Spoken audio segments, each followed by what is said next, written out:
be advised the opinions and views of the host and guests do not reflect those of the station.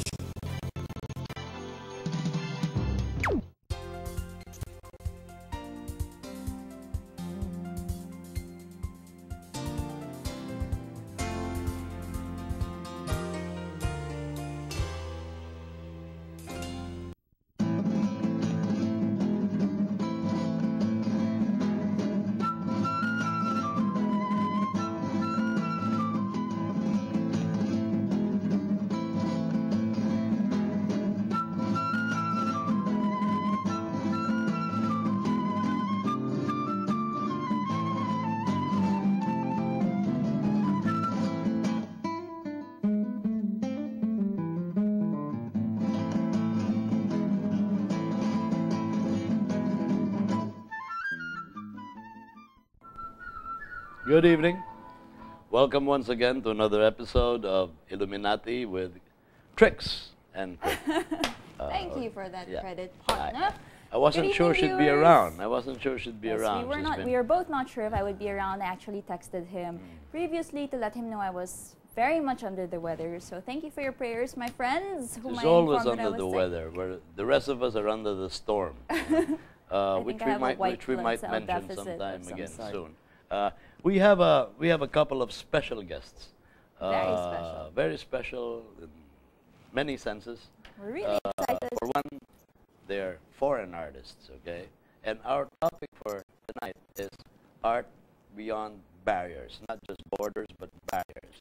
That means that we will deal or dwell on art that can't really be described because it's sort of like cross-training, you know. I mean, it crosses all the genres, you know. Yeah, pretty much artists also that deal with multiple genres. It's just like what Trix does, you know. She's so multifaceted, and she multitasks, so you can't pigeonhole her, you know. I could say poet. You know, and this is something I'm very excited to discuss because it's something that a lot of the artists, a lot of the art patrons consider to be a problem, like when they see artists that have several genres. They say, why can't this person just pin down one genre? Wear one hat. And I believe our guests will do a perfect job, a wonderful job in enlightening our viewers on why it should actually be considered an asset.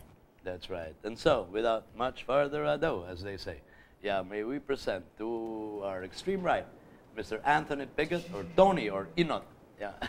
Why not? Why not? Why not Pigott? Okay. Why not? From New Zealand, and he's been in the country for the last 2 months or something. Yeah. Yes, and I've seen 2 or 3 of his performances already. You know, poetry is rendered as performance, and he's also a visual artist and everything else. And beside him is Manisha Lee from Australia.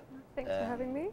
Yes, beautiful. I understand that both of them have done work together south of the tropics, right? Yes, we and have. here in Manila, of course. Yes.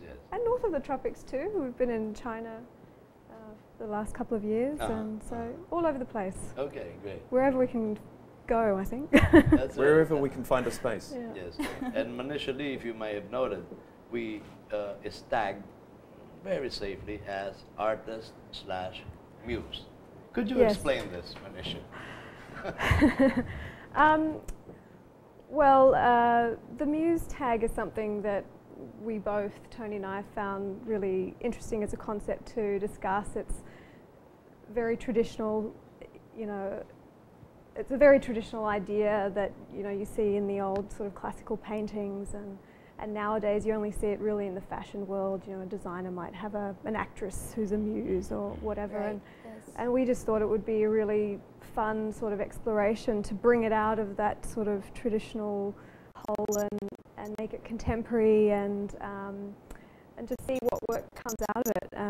And because I guess I'm an artist, so I'm really interested in, you know, having a voice and being a collaborator to look at how a muse can really influence the work of an artist to the point where, you know, it's hard to draw a line between whose work is whose and you know, that sort of thing. Yeah, I think so much of it comes from the like a model or a drawing, you know, some stimulation to draw is a a much more objective thing than a muse, which is a person, you know, a person who inspires you and who you start to learn about and from, and it goes beyond the lines that you draw and you know, into the relationship that develops as you develop the craft, really. Good. Speaking of the relationship, can you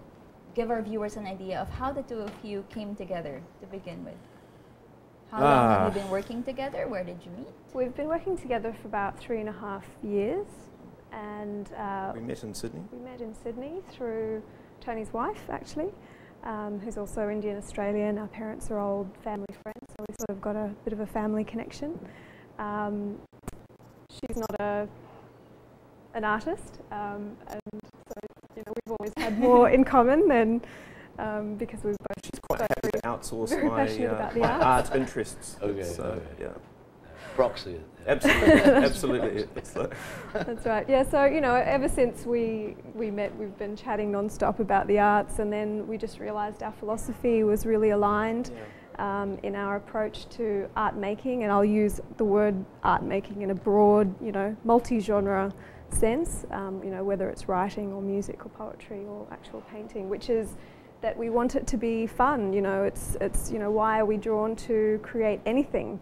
It's because it's, you know, it's instinctual, and we have to express, and we have to get it out, and you know, it's a joyous thing. It's not. Yes. It's the beauty of the process, and not, you know, the end result. I think the other thing too is I definitely wanted to develop a relationship with someone who I could study as an artist, because I think, you know, to have a life model come in and draw, and it's to me it is something cold and absolutely, and what do you call transactional about absolutely, it. Right? Absolutely, and I think you need to. It's about time, you know. It's taking the time to look and study and be able to explore, and so that's quite a challenging process, and requires a special person, I think. Well, most of the great artists develop real relationships with their favorite models, right?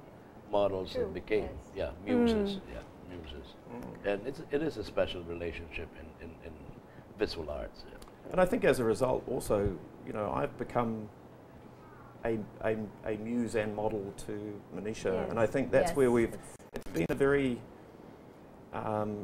equal, egalitarian kind of relationship where it's kind of like, don't ask me to do something that you wouldn't do yourself. So then I find myself doing things that I wouldn't necessarily have seen myself. Yeah, like my favorite motto, don't do unto others what you can do for Absolutely. tomorrow, right? Absolutely. Anyway, Something like that. I understand, Tony, however, that you're here because your wife was assigned to Manila, Yes. right? Yes. As a corporate executive Yes. of some company, okay, Yes. Multinational company, Yes. and to our pleasure, we realized that you will be here all of 3 years, right? Yeah, and again, it's quite an important thing for me to make a commitment to somewhere and say, yeah, I'm going to be here for 3 years, and I intend to establish myself, which is what the last which you have the last 2 months has been about. Very quickly done, I must say. I first saw Tony perform his poetry about 2 months back, at Magnet, at Rock Dillon's Magnet Gallery. 1 month ago. Was that only 1 month was ago? really 5, 6 Yeah. weeks ago, right. And it was a great performance, yeah. It brought the house down. Thank you. It still has to be re-erected, in fact.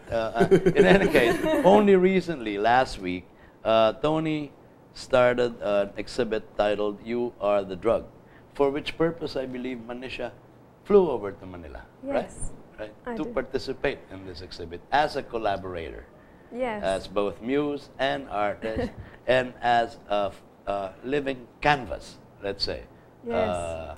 for the body painting or the body graffiti that Tony did on you. Yes, well,